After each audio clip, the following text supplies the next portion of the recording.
સપાવાળા મુકામે કબીર પથ દર્શન યાત્રા 2025 અહીંયા પહોંચી છે। તો આપ સૌને ગ્રામજનોને સંતો માતાઓ બહેનો બધાને સાહેબ બંદગી સાહેબ બંદગી સાહેબ બંદગી। તો હવે સમય ન બગાડતા ભવનગઢથી પરમ પૂજનીય મહેન્દ્રસિંહ બાપુને વિનંતી કરીશ કે તેઓ 5 થી 10 મિનિટનો આપણને સત્સંગનો લાવો આપશે। મહેન્દ્રસિંહ બાપુ પવિત્ર પ્રસંગે કબીર પથ દર્શન યાત્રા નિમિત્તે દયાલદાસ બાપુના આમંત્રણ આપી ગામમાંથી પધારેલા મહિલા મંડળ, જવાનપુરા પધારેલા સંતો, ઉદયથી પધારેલા સંતો, અન્ય ભક્તો, માતાઓ બહેનોમાં જય સદગુરુદેવ। જીવનમાં મનોડીમ સાહેબ આ કરવા પાછળનું કારણ છે તો ભાઈ ગામે ગામ જઈને લગભગ 22 તારીખથી આ યાત્રા ચાલુ છે, આજે 8મો પ્રોગ્રામ ચાલુ છે। તો સતત એ બધું ખર્ચ દયાલદાસ બાપુ પોતે કરે છે।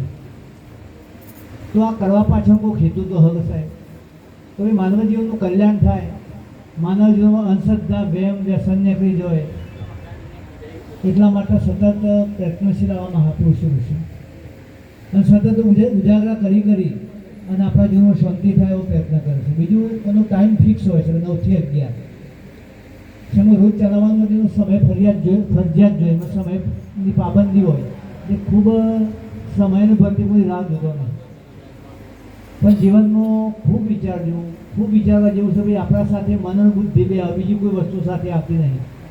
ગમે તેના પૈસા હોય, મિલકત હોય, જમીન હોય, ખાલી કહેવાય કે મારે 50 એકર જમીન, 20 એકર જમીન છે, 25 એકર જમીન છે, પણ એ બધું વહી રહેવાનું છે। તમે આખા ગુજરાતમાં સર્વે કરજો, ગમે જમીનના પ્રશ્નો શું, ઉકેલવાના પ્રશ્નો શું, પ્લોટના પ્રશ્નો શું, પણ જો તમે કોર્ટમાં કોઈ જેવી હોય કોઈ સ્મશાનના 6 થોપડા માટે કોઈ લડે છે, જે જગ્યાએ જવાનું છે એ જગ્યાએ કોઈ જાય છે। મને એક મહાપુરુષે કીધું કે ભાઈ ટાઈમ હોય તો 15 જણે કોઈ તો 10 જણે એક સ્મશાનમાં જઈ અને પગે લાગ્યો ભાઈ મારું ખરું સ્થાન આ છે તો જમીન બેહવું તો એ મારે છેલ્લે હોય આવવાનું છે, તમારો અહંકાર ના થાય, અભિમાન ના થાય, મારું તારું ના થાય અને એ નીકળી જશે। ખાકસો ખપ જાના બંદા માટી મેં મિલ જાના, તમે થોડા કરો અભિમાના, એક દિન પવન છે ઉઠ જાના। જવાનું નક્કી નક્કી નક્કી છે, તમે ગમે તે કરો પણ એક જણા બધું મૂકીને આપણે જતું રહેવાનું છે। એ પહેલાં આપણે પ્રેક્ટિકલી બી મારે મૂકી જવાનું છે તો મારે કઈ કૃતિ કરવી, કયું કામ કરવું અને કેવું જીવન જીવવું તો તમને એનું પરિણામ દેખાય।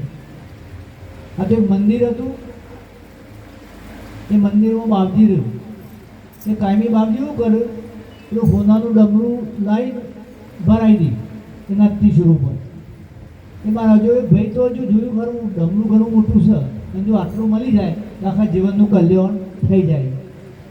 પછી મેં એવું નક્કી કર્યું તારે ઘેર જઈને પૂછીને જવું, ઘેર ભાઈ છોકરાને પૂછ્યું તારે હું બાપજીના પાસે જવું, એનું હેતુ સારું નહોતું કે હું સેવા કરું બાપજીની અને મેર પર તો આ ડમરું લઈને હું ઘેર આવી જાઉં તો આખી જિંદગી આપણી શાંતિ થઈ જાય, આપણે મજૂરી કરવી પડે નહીં। આ તો જો બાપજીની સેવા ચાલુ કરી, બધું કર્યું, આ તો એક જૂની ફાટેલી થેલી અને એક જૂની કપો લઈને જેલો 2 જોડી પહેરવા જેટલો એટલે બાપજી રાતે શું કરે ડમરું કાઢીને ઊંઘતી વખતે ભાઈની થેલી મૂકી દી, પેલો આખી રાત મથ આખું ઘર ફેદર બધું ફેદર બધું હોદ કરે, સવારના 4 વાગ્યા સુધી ફેદર પણ આ ડમરું હવે મેર પડે નહીં। સાહેબને જુઓ ખલારા છે, એ પારકા માણસ છે, જેમ કે સરકારી અધિકારી છે એટલે આમાં 10 વાગે ફોન આવે ભાઈ નોકરી આવવાની છે। જો ખૂબ કાઠું સાહેબ, આટલી બધી ખટાપટમાં ભક્તિ કરવી ખૂબ કાઠું સાહેબ।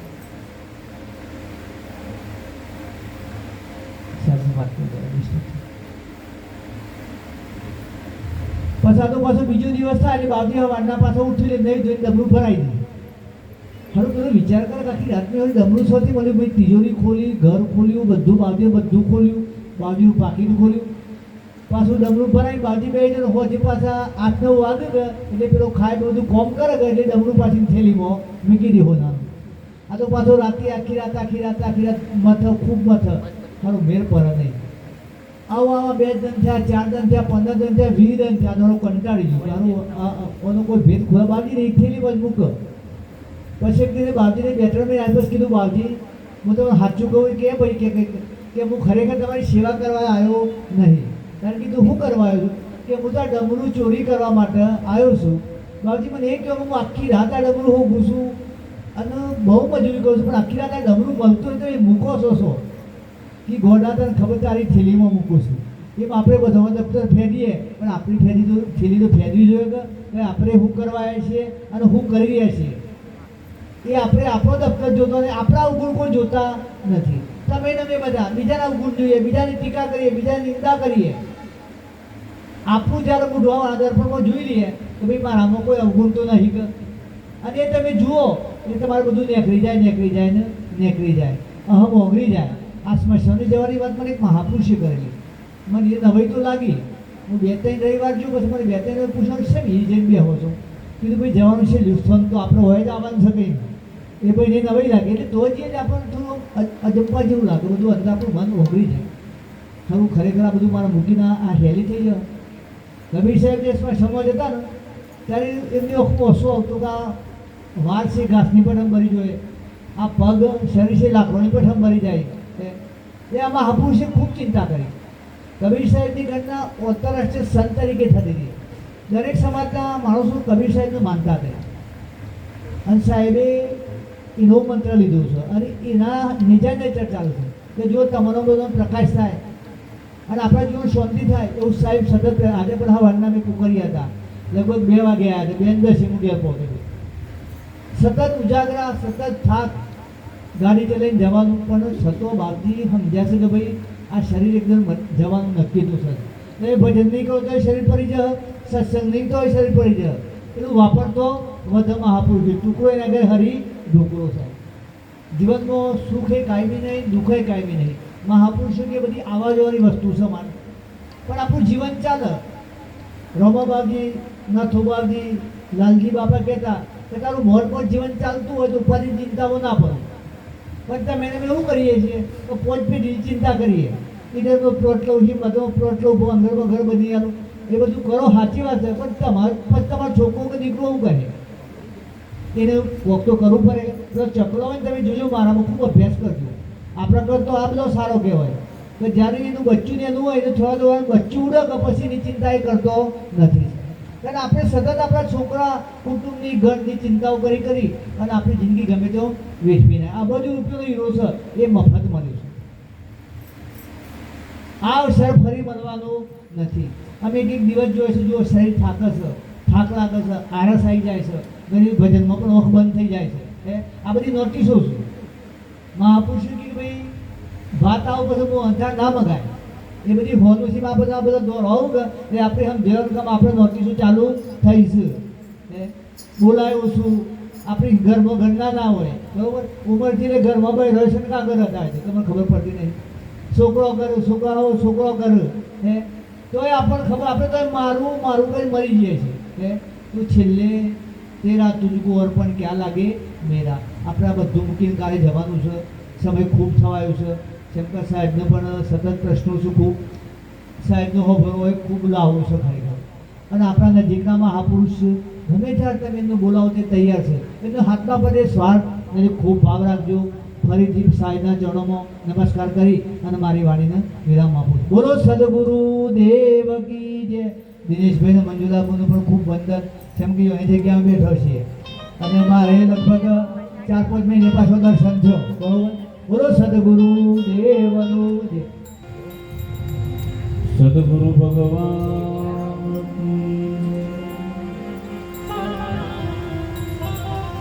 પધારેલ હરિ ગુરુ સંત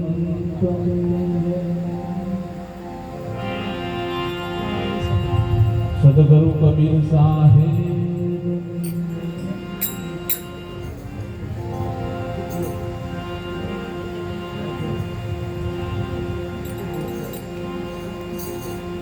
साहेब तुम्हारी साहेब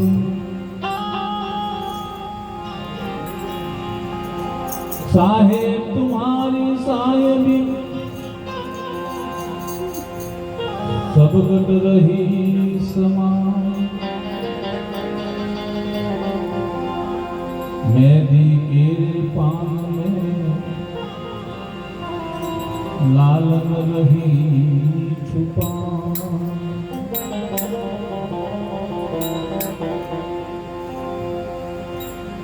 साहेब तुझ में यूं बसे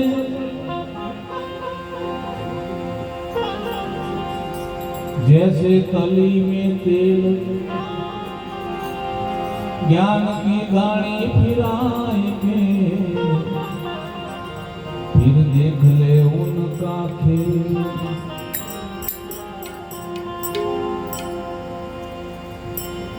साहेब के दरबार में साचे को सिर पाव, झूठ तमाचा खाएगा क्या रंग और क्या राम। साहेब तू बड़ो धनी, तुझसे बड़ो न कोई, जिनके सिर पे तू हाथ धरे वो जग में बड़ो हो। बड़ा बड़ाई ना करे, बड़ा न बोले बोल, हीरा मुख से ना कहे लाख हमारा।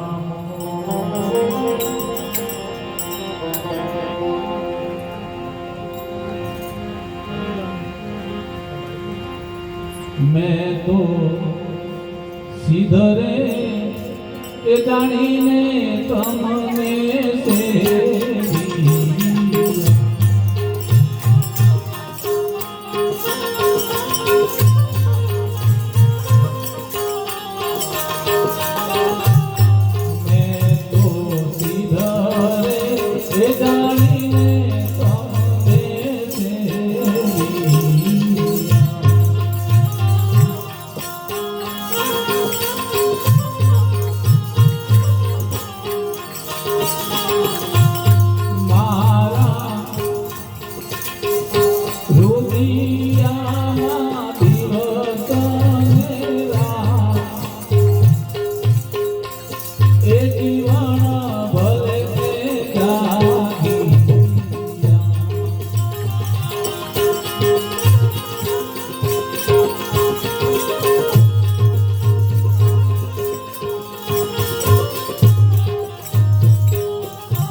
એ જીવાણા ભરે ને જાગી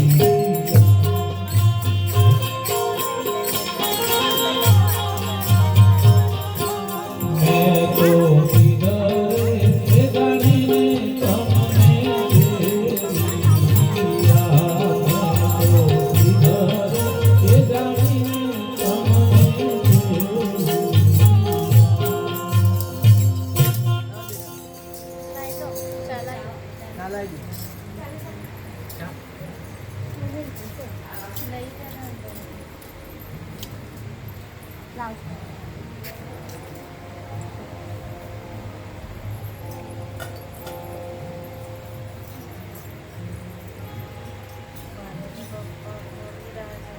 સદગુરુ કબીર સાહેબ જેમને વિશ્વ વંદનીય સદગુરુ કહેવાય. આ વિશ્વમાં અજ્ઞાનતા, અવિદ્યા, જ્ઞાતિભેદ આ બધાથી ઉપર જઈ સદગુરુ પરમાત્માએ સત્યનો માર્ગ બતાવ્યો. એવા દયાના સાગર ચારે ચાર યુગમાં સદગુરુ કબીર સાહેબ આ વિશ્વમાં આવ્યા. અને આ કળયુગમાં તો 16 વખત કળયુગમાં સદગુરુ કબીર સાહેબ આવ્યા. અજ્ઞાનતા એટલી હદે વ્યાપી ગઈ હતી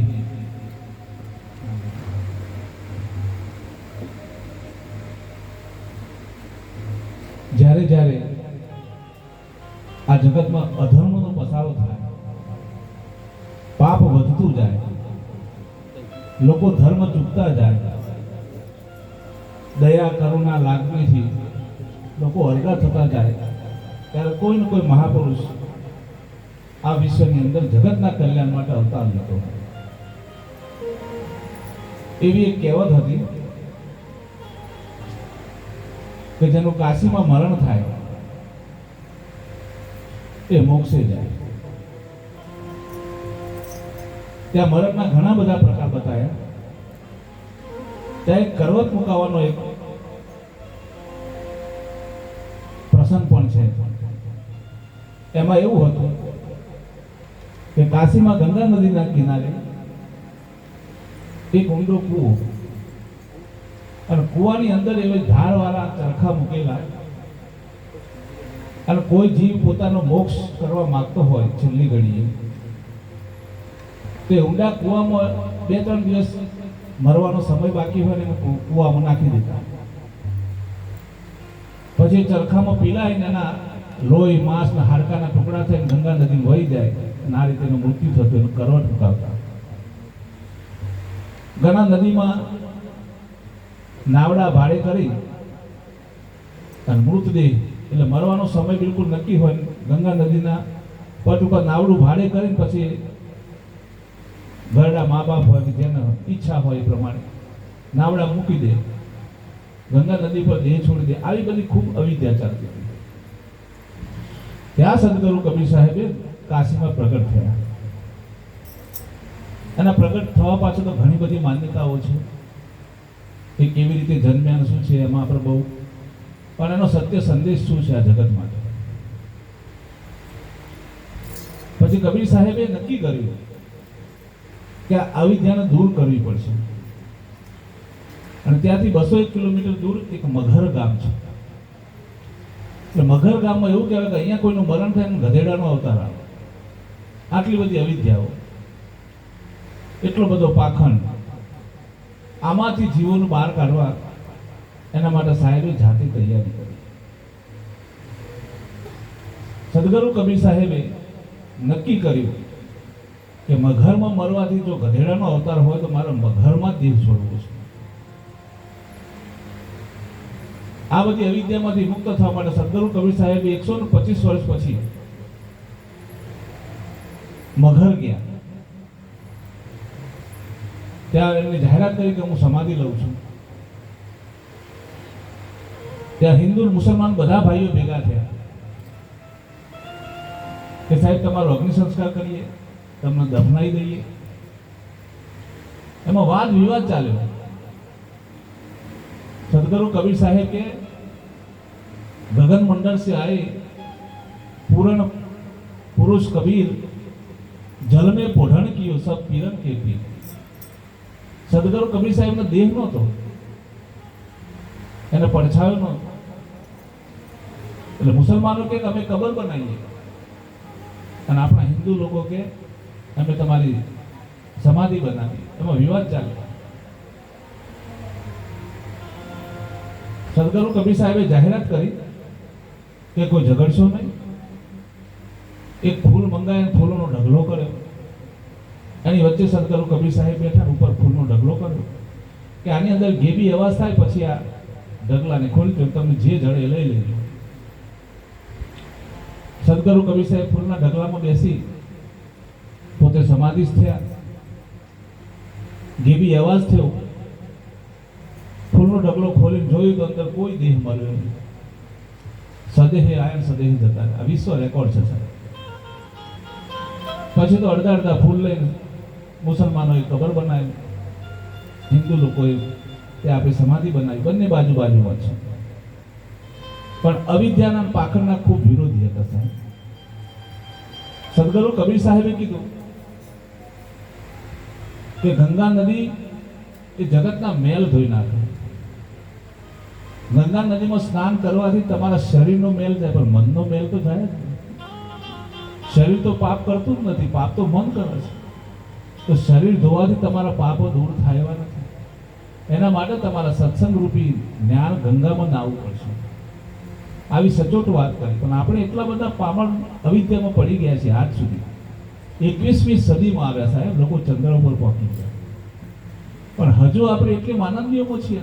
નાની મોટી કંઈક ઉપાધિ આવી પડે, કોઈક અવિદ્યા આવી પડે, કંઈક દુઃખ આવી પડે ને પછી તમે સત્પુરુષના વચન ઉપર ભરોસો નહીં, પેલા દોરા ધાગા કરતા હોય ને એના પર ભરોસો થાય। એ મુક્તિનો માર્ગ નથી। એ તમને એવા ગારામાં ગાલી દેશે કે જીવનમાંથી તમે તમારું ખાનદાન મટી જશે, પણ એ વિચારમાંથી તમે મુક્ત નહીં થઈ શકો। હંમેશા શુદ્ધ વિચાર રાખો। તમે અમરલોકથી આવેલા છો, શુદ્ધ પરમાત્મા છો, જ્ઞાન સ્વરૂપ છો। અવિદ્યા તમને કરે શું? અને કોઈના દોરા ધાગા બાંધવાથી કે લાલ કે કાળો દોરો બાંધવાથી તમારું દુઃખ દરિદ્ર મટી જાય ને એ વાતમાં કોઈ માલ નથી સાહેબ। એ તમારી મનની ખૂબ મનની નબળાઈ છે। આમાંથી સદગુરુ કબીર સાહેબે મુક્ત કરવા માટે આજીવન જન્મથી મૃત્યુ સુધી, અને એમને તો પ્રેમ કરુણા વિશે જગતમાં એટલી બધી વાતો મૂકી સાહેબ। દુનિયાભરનું જ્ઞાન કર્યું। દુનિયાનું કોઈ વસ્તુ એવી નથી જેના વિશે સદગુરુ કબીર સાહેબે સાચી શબ્દ ના મૂક્યો હોય, પણ એના ઉપર જેમ સદગુરુ કબીર સાહેબે પ્રેમનું બહુ મહત્વ આપ્યું। જગતમાં તમે દરેક બ્રહ્મ સ્વરૂપે દરેકથી પ્રેમ રાખો। અવિદ્યાથી મુક્ત થઈ, વેરઝેરથી મુક્ત થઈ, પરમાત્મા સ્વરૂપ જાણી દરેક જીવને પ્રત્યે દયા ભાવ રાખો। જીવ દયાવર આત્મ પૂજા કહે કબીર દેવ નહીં દૂજા। આ વિશ્વમાં જીવ દયા જેવી કોઈ મોટી ભક્તિ નથી, અને આત્માના પૂજન સિવાય બીજો કોઈ ભગવાન નથી। અહીંયા આપણે અટકી પડ્યા છીએ। આપણે ભગવાનના બહારની દુનિયામાં શોધીએ છીએ। ગંગાજીમાં જાઉં તો ભગવાન મળે, બદ્રીનાથ જાઉં તો ભગવાન મળે, પગે ઘણા તો પગે ચાલતા જાય, અરે ઘણા તો આરોડતા જાય, ઘણા પાછા પગે જાય। સદગુરુ કબીર સાહેબ કીધું તારા શરીરને કોઈ પણ પ્રકારનું દુઃખ આપવાની જરૂર નથી।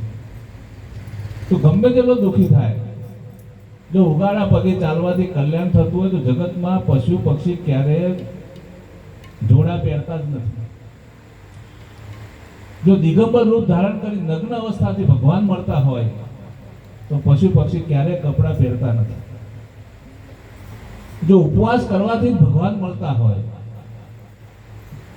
તો પક્ષીઓ ક્યારે, ઘણા બધા વાંદરાઓ ક્યારે ભોજન કરતા નથી। આ બધી માનની એક નબળાઈ છે। કોઈના કહેવાથી માની બેઠેલી માન્યતાઓ છે। બધી પરમાત્માને ખરેખર ઓળખવું હોય તો આ બધી વસ્તુથી બહાર નીકળવું પડશે। સાધક સિદ્ધક કછું એમ સાધે તીરથ વ્રત કશું નથી કરવાનું, સાધક સિદ્ધક કશું ન સાધે. આ બધી મનની હે લટક, આ બધા મનના કારણો છે. તો સદગુરુ કબીર સાહેબ કહે છે કે આછે દિન પાછે ગए ના કિયા હरि से हेत,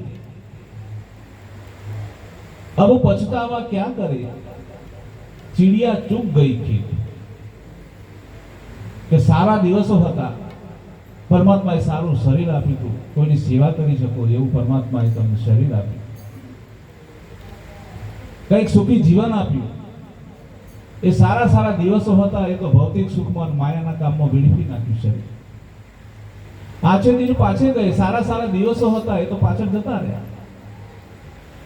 અબ પછતાવા ક્યાં કરે, જ્યારે મૃત્યુ નજીક આવી જાય ને પછી પછતાવો થાય કે જીવનમાં મેં કંઈ કર્યું જ નહીં. પણ સારું જીવન હતું, ભક્તિ કરી શકાય, કોઈની સેવા કરી શકાય, એ સમય હતો. એ સમય તો તમે પરમાત્માના સામે જોયું જ નહીં.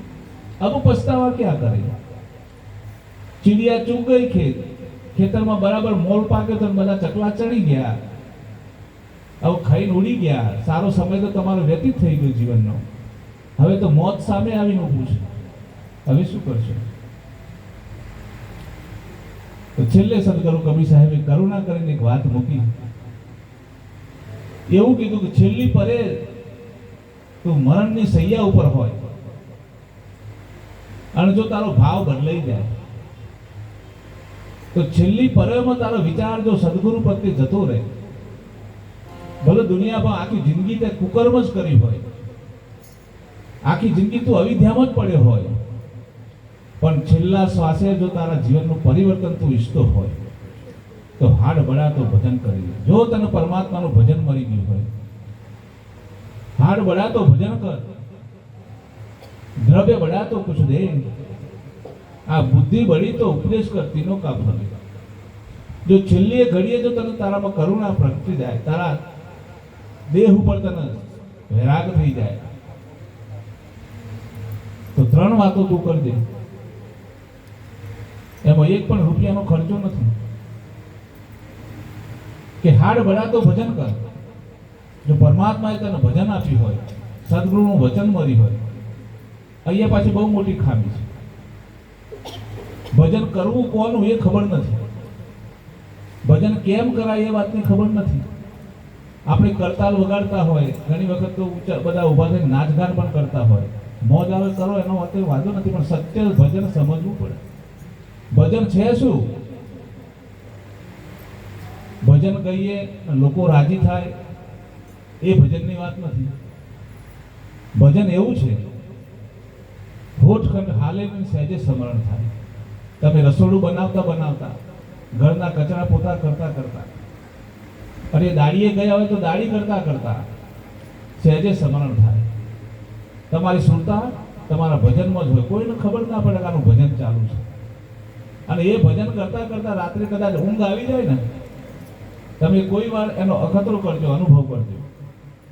સદગુરુના વચનનું જે ભજન લીધેલું હોય એ ભજન કરતા કરતા નિંદર આવી જાય અને સવારે 5 વાગે 6 વાગે તમારી આંખ જાગી જાય, તો છેલ્લે તમે જે ભજન છોડ્યું હોય ને એનું એ ભજન 8-10 કલાક તમે સૂતા હોય ત્યાં સુધી એ ભજન તમારું ભજન એ કરતો હોય. પણ મનની નિર્મળતા જોઈએ. સદગુરુ કબીર સાહેબે એક સાખી મૂકી, કબીર મન નિર્મળ ભયા. સદગુરુ કેટલા કરુણાવાળા છે એની વાત મૂકી.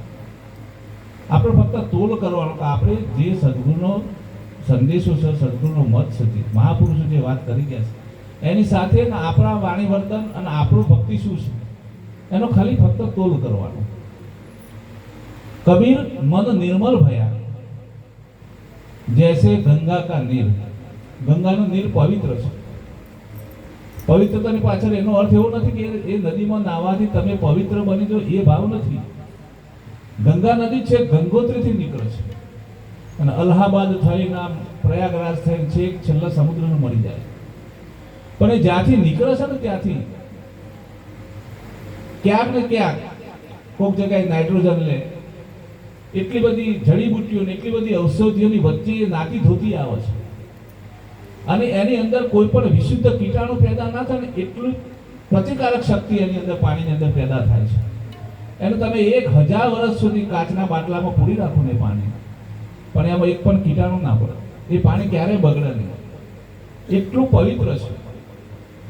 એનું કારણ ફક્ત એ જડીબુટ્ટીઓમાંથી પસાર થાય છે અને એની અંદર પ્રતિકારક શક્તિ, રોગ પ્રતિકારક.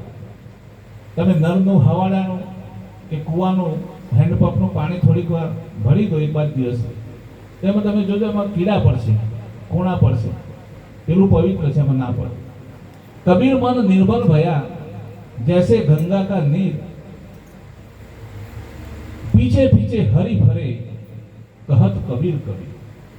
એક વાર જો તમે વિવેકના ઘરમાં તમારા મનને નિર્મલ બનાવી દો, નિર્મલ મન એટલે આ જગતમાં કોઈથી રાગ દ્વેષ નહીં, કોઈથી વેર ઝેર નહીં, કોઈથી મારા પણ કોઈ દાવો જ નહીં જગતના કોઈ જીવ પર. ઘણી વાર તો આપણે એટલા બધા માન બડાઈનો મળી દઈએ છીએ. માન રે મૂકીને તમે આવો મેદાનમાં સમજવી સદગુરુની શાન. આ માન છે ને એટલો બધો મોટો શું કહેવાય પહાડ છે સાહેબ. આ જીવનો અધોગતિમાં જો કોઈ લઈ જતું હોય તો માન બડાય. મને માન ના આપ્યું, મને આવકાર ના આપ્યો, મને ભજનનો વાયક ના આપ્યું. આ માન છે ને એ મહાઠગણી છે સાહેબ. આ જીવને પછાડતું હોય, જીવનો અધોગતિમાં લઈ જતું હોય તો માન છે. અને મહાપુરુષો કહી ગયા કે જો જગતમાં માન ના હોય, આ જગતમાં જેના જેના નામ અમર થઈ ગયા, જગતમાં જે લોકો પૂજાઈ ગયા, એ માનના અને બડાઈમાં ક્યારે પડ્યા નથી. માનને અલગું કર્યું છે ને એ લોકો જીવનમાં કંઈક કરી ગયા છે. તો સદગુરુ કબીર સાહેબ કહે છે, પીછે પીછે હરી ફીરે કહત કબીર કબીર. પછી એક વાર તો તમને સદગુરુનું નામનું સ્મરણ એક વાર તમારા હૃદયમાં વણાઈ ગયું ને, પછી તમારે ભજન ના કરવું પડે, પછી ભગવાન તમારું ભજન કરે. આટલી બધી તાકાત સદગુરુના નામમાં છે સાહેબ. કહત કબીર કબીર. પછી તે કબીર કબીર કરતો કે આપણી પાછળ ભગવાન ફરા. આટલી બધી સદગુરુના વચનની વાત છે. અહીં સદગુરુ કબીર સાહેબે એવું પણ કીધું, કયા નામનું ભજન કરશો, કોનું ભજન કરશો? કોટિક નામ સંસાર में तासे मुक्ति न હોય. કરોડો નામ છે આ જગતમાં, અને આ જગતમાં દરેક જીવ કંઈક ને કંઈક નાનું મોટું કોઈ મંતર, તંત્ર, જંતર, નામ, શબ્દ લઈને બેઠા છે. કોઈ ધર્મની જ્ઞાની નથી. અને સૌથી મોટી વાત એક યાદ રાખવી, 4 વાતો ખૂબ યાદ રાખવી. પહેલા કોઈ પણ ધર્મનો નિંદા નહીં કરવી. જેને જે ભક્તિ કરતો હોય, જેને જે માનતો હોય એનાથી કોઈ અવરોધ નથી. કોઈ પણ ધર્મની નિંદા ન કરવી. ઘણીવાર એવું કરતા હોય, પોતાની વાત, પોતાની લીટી લોબી કરવા માટે બીજાનું ખંડન કરો. આ ભક્તિનો માર્ગ નથી. બીજી વાત, કોઈ પણ ગરીબ માણસની એની ગરીબી પર કદી હસવું નહીં. માણસ ગરીબ ભલે હોય, એનો સમય એને ગરીબ બનાવે, બાકી માણસ ગરીબ હોતો નથી, એનો સમય એનો ખરાબ ચાલતો હોય. એટલે કોઈની ગરીબી પર, કોઈ ગરીબ માણસ પર ક્યારે હસવું નહીં. મા બાપને ક્યારે તરછોડવા નહીં. અને છેલ્લી વાત, જાહેરમાં પોતાની પત્નીનું કદી અપમાન ના કરવું. આ બધા દુઃખના કારણો છે. શાંતિથી જીવન જીવતા હોય, સરસ મજાનો મેળ હોય, 5 લાખ 10 લાખ ભરીને ખર્ચો કરીને લગ્ન કર્યા હોય, પણ જો તમારી પત્નીની હાજરીમાં, બીજાની હાજરીમાં તમારી પત્નીની બુરાઈ બોલ્યા તો જીવન જીવવું કાઠું પડે. આ જીવન જીવવાની કરાવો છે બધી. તો સદગુરુ કબીર સાહેબ કહે છે, જીવ દયાવર આત્મ પૂજા કહે કબીર દેવ નહીં દૂજા. વિશ્વમાં બીજા દેવો, બીજી ભક્તિ એ તમારું કલ્યાણકારક નથી. જો તમારા આ જહાજને, આ નાવને, આ ભવસાગરમાંથી પાર કરવું છે અને જીવન મુક્ત બનવું હોય તો અહીંયા કીધું, કોટિક નામ સંસાર में तासे मुक्ति न હોય. આદિ નામ ભૂપત હે બુજે બિરલા કોઈ. એ ગુપ્ત નામ કોઈ સત્પુરુષના હૃદયમાં પડેલું છે. બુજે બિરલા કોઈ, કોઈ વીર પુરુષો કરોડમાં કોક આ માણસ આ સદગુણનું વચન લઈ શકે છે અને પછી એનું ભજન કરવાનું છે. નહીં તો કોટિક નામ સંસાર में, કરોડો નામ છે જગતમાં. સદગુરુ કબીર સાહેબ કહે છે,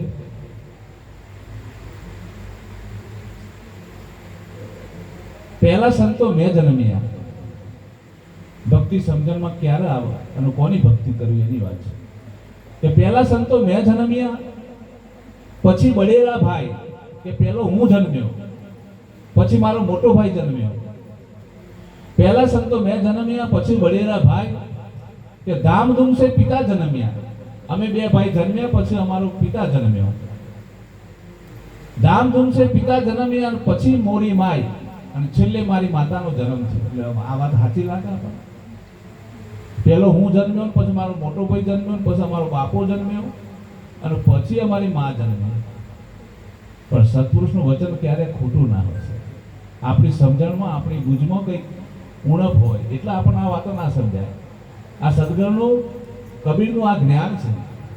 જો આટલી ઘેડ પડી જાય આ વાતની, તો તમારા જગતનો કોઈ પુસ્તક, કોઈ ધર્મ, કાંઈ કશું કરવું ના પડે એવી સરળ વાત સદગુરુ કબીર સાહેબે મૂકી છે. આપણા કચ્છના દાદા મેકરણ એ કબીરનો બીજો અવતાર કહેવાય.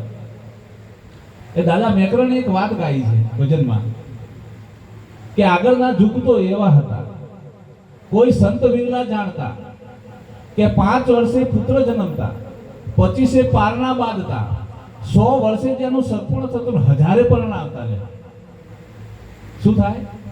5 વર્ષે પુત્ર જન્મ. આ જગતમાં કુદરતનું નિર્માણ છે કે 9-10 માસે મનુષ્યનીમાં દીકરો કે દીકરીનો જન્મ થઈ જાય. અહીં દાદા મેકરણ તો એવું કહે છે કે 5 વર્ષે પુત્ર જન્મતા, એકાદો દિવસ શું અઠવાડિયું 10 દિવસ વધી જાય ને તો પોઈઝન થઈ જાય. આ માં એનો વજન ના ખમી શકે, એનું ઝેર ના ખમી શકે, મૃત્યુ થાય. પણ અહીં તો કેવી વાત કરી, 5 વર્ષે પુત્ર જન્મતા અને 25 વર્ષનો થાય પછી પારણું બંધાય, 100 વર્ષે એનું સગપણ થાય અને 1000 વર્ષે એને પરણવાનું થાય. આવું શું સમજવું આ વાતમાં? આમાં વિજ્ઞાન પણ થાકી જાય. પણ સદગુરુની વાત ક્યારેક ખોટી ના હોય. તો શું કહે છે? 5 વર્ષે પુત્ર જન્મમાં. આ કયા યુગની વાત છે? આગળના યુગ તો એવા હતા, કોઈ સંત વિરલા જાણતા. આ મૃત્યુ લોકમાં તમે અવતાર લઈ દીકરો કે દીકરી તરીકે જરા મૃત્યુ લોકમાં આવ્યા. એ મૃત્યુ લોકમાં આવ્યા એના પહેલા જ્યારે તમારો વાસ, તમારો નિવાસ માના ઉદરમાં હતો, એ યુગની વાત કરી કે 5 વર્ષે પુત્ર જન્મતા. 5 તત્વોની વાત કરી મહાપુરુષોએ.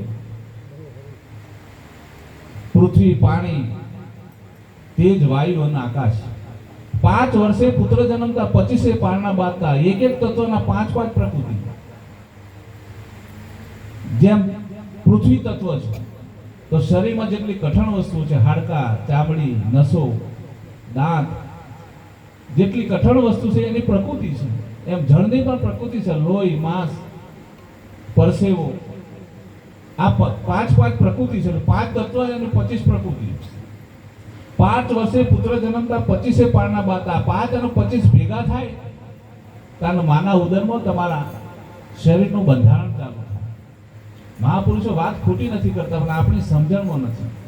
આપણે લોકાલિટીની દુનિયાભરની વાતો કરીએ, બધા ગ્રંથોએ વાંચ્યા હશે, રામાયણ, મહાભારત બધું વાંચ્યું હશે, પણ આ જે મૂળ ભેદની વાતો છે ને, એક સત્પુરુષના હૃદયમાં પડેલી છે. આ વાતો તમારે જાણવી જોઈએ. આ શરીર કેવી રીતે બને, આ જીવ ક્યાંથી આવે છે, આ જીવ જાય છે ક્યાં, એનું પાકું નિશાન કરી નથી જવાનું. આ મનુષ્ય અવતાર એમ હેરફેર નહીં કાઢવાનું. એક નક્કી કરવું કે અહીંથી છટક્યા પછી મારે ક્યાં જવાનું છે એ તમને નિશાન દેખાવું જોઈએ. અને કયા લોકોમાંથી તમે આવ્યા છો એ પણ વાત પ્રગટ થવી જોઈએ. તો જીવન એના માટે એની પાછળ તમે ખર્ચો કરો. બાકી આખી જિંદગી તમે તમારા પગ તોડી નાખો ને ભગવાનને શોધવા માટે, તો બહારની દુનિયામાં તો ક્યાંય મરે એવો જ નથી. આ વિશ્વમાં સંત શિરોમણી થઈ ગયા, મહાપુરુષો થઈ ગયા. અરે મીરાબાઈનો ભગવાન જાતે વાતો કરતા હતા. એનો ઇતિહાસ રાઠોડપુરમાં જન્મેલા, 750 એકરમાં તેનો મહેલ હતો. ભગવાન કૃષ્ણની મૂર્તિ રાખતા અને ભગવાનની સાથે હામે વાતો કરતા, એવા પ્રસંગો છે. હવે જેનો ભગવાન મરી ગયા હોય એને પછી બીજી ભક્તિની જરૂર શું હોય? ભગવાનને એક વખત પૂછપરછ કરી, ભગવાન મુક્તિનો માર્ગ ખરો આમાં? કે ના, મુક્તિનો માર્ગ તો કોઈ સદગુરુના ચરણમાં છે. તું તો મારી ભક્તિ કરે તો તારે કંઈક દુઃખ હોય તો દુઃખમાં આવીને ઉભો રહું, પુણ્ય કરે તો પુણ્ય આપું. બાકી મુક્તિનો માર્ગ તો કોઈ સત્પુરુષના ચરણમાં છે. ત્યાંથી દોટ મૂકી સાહેબ અને છેક કાશીના ગોવર્ધન ગામમાં રોહિદાસ બાપાને જન્મ રહ્યા. મીરાબાઈના માસી ત્યાં પરણાવેલા. અને મીરાબાઈ રોહિદાસ બાપુને શોધતા શોધતા ગયા. 500-700 ગૌ છેટા પૂછતા પૂછતા પાછા રોહિદાસ બાપાના ઝૂંપડી ગયા. રોહિદાસ બાપા તો ચામડું સીવવાનું કામ કરતા. નીચી નજરે મીરાબાઈને જોયા. મીરા, ભગવાન શોધવા નીકળ્યા છો? હવે 700 ગાઓ. રોહિદાસ બાપાને કેવી રીતે ખબર પડી કે મીરા જ આવી છે? અને ત્યાં મનના જે સંશય હતા એ બધા તૂટી ગયા. પહેલા તો દ્રષ્ટિ પડી કે આ મહાપુરુષને આખા જગતમાં વિશ્વવિખ્યાત નામ છે. આ તો ચામડાનો ધંધો કરે છે ને આવા ગુરુ હોય. અને ત્યાં ભ્રાંતિ એની દૂર થઈ, સદગુરુના ચરણ પકડ્યા. અને એક સાખી બોલ્યા મીરાબાઈ, દેશ ફરી પરદેશ ફરી જોયા સંતના સકાર, કે મને બહુ સંતો મળ્યા, જ્ઞાનીઓ મળ્યા, વિદ્વાનો મળ્યા, પંડિતો મળ્યા, પૈસાદાર લોકો મળ્યા, અનંત પ્રકારના માણસો મળ્યા. દેશ ફરી પરદેશ ફરી સંતના પડ્યા સકાર, પણ જેના દેખીને મારા નયન ઠરે ને એવા સંતના પડ્યા દુકાર. કે જેને જોવાથી મને મારી અવિદ્યાઓ દૂર થઈ જાય એવા તો કે તમારા જેવા કોક. અને પછી ત્યાં એમને પ્રમોદ્યા. અને મીરાબાઈ જેમ દાસી જીવન સાહેબ રાધાનો અવતાર હતા કૃષ્ણ અવતારમાં, એમ મીરાબાઈ પણ એ કૃષ્ણ અવતારમાં ગોપીનો અવતાર હતા. આપણને એમ થાય કે હરાહર કળયુગમાં આ લોકો ભગવદ જ્ઞાન પ્રાપ્ત કરી લીધું, ભગવાનને જાણી લીધા, તો એકદમ કેવી રીતે બની જાય? આ એકદમ બનતું નથી. આ પૂર્વની અનંત કાળથી કમાણી કરતો કરતો કરતો આવ્યો હોય ને એ પછી ઘણું બધું એનું ભક્તિનું ભાથું ભેગું થાય, પછી એને ઝડપથી પરમાત્માની ઓળખ થઈ જાય છે. તો આપણે પણ સમય પાક્યો છે. અત્યારે કરેલું અવર્થ નહીં જાય, પણ થોડા થોડા આત્માની તરફ, આત્માની નજીક આવવાનો પ્રયત્ન કરો. અવિદ્યાઓને એક બાજુ મૂકો. આ જગતમાં તમારું કોઈ છે નહીં, તમે કોઈના નથી. તમે એકલા આવ્યા છો ને એકલા જવાના છો. આ સંસારમાં દુઃખ આવી પડશે ત્યારે સંસારનો કોઈ તમારું દુઃખ લેવા માટે તૈયાર નહીં હોય. પણ તમારી પાસે પરમાત્માનું ભજન હશે, તમારી પાસે સદગુરુનું વચન હશે, તો જગત તમારો હાથ છોડી દેશે, કુટુંબ તમને તરછોડી દેશે, પણ પરમાત્માનું નામ તમને નહીં છોડે. એટલે પોતે પોતાના ઉપર દયા ખાવાની જરૂર છે, જાગવાની જરૂર છે. ઉઠ जाग मुसाफिर भोर भई अब रैन कहाँ तू सोवत है, जो सोवत है वो खोवत है और जो जागत है वो पावत है. જે જાગી ગયા એ કંઈક પ્રાપ્ત કરી ગયા. જાગવાનો અર્થ શું? 8 કલાક ઊંઘ લઈને સવારે વહેલા જાગી જાવ એનું નામ જાગરણ નથી. આ માયામાં રહેવા છતાંય, માયાની વચ્ચે રહેવા છતાંય